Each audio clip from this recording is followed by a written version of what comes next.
states now. Uway Nongpang badang samla, ubadang wan nagari kabadon ya Jingpang Mpox. La ito e ukum Nongpang basuba don ya Jingpang Mpox. Katkum Tnat ka Koit ka Khiah e Nongpang la pinkerpang hakaway ka hospital bala pa tes ikinong muna jong Nongpang ban pentik na ya Jingdon jong ka Jingpang. Nongpang mentau la kham Koit. Tnat ka Koit ka Khiah ka ong baladep kemi bha ya kani Jingpang ka bayade ki kendon bala kemi bha ya ka jing sapriang jong ka Jingpang ban ito balap ya ki basyakta hakani ka Jingpang hakari. Tnat kala ya thu bakari kalalong ka bala penkre ban kemi ya ki brio ki bawan na syabari.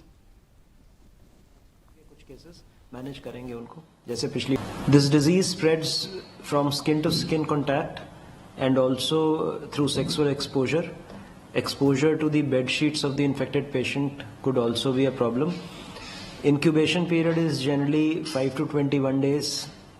Initial small illness, brief illness of fever, followed by rashes on the hands, on the face, in the genital areas.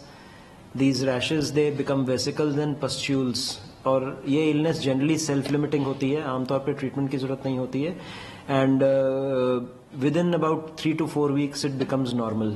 कुछ केसेस में कॉम्प्लिकेशंस हो सकते हैं. These complications can be न्यूमोनियाज, infections of the skin lesions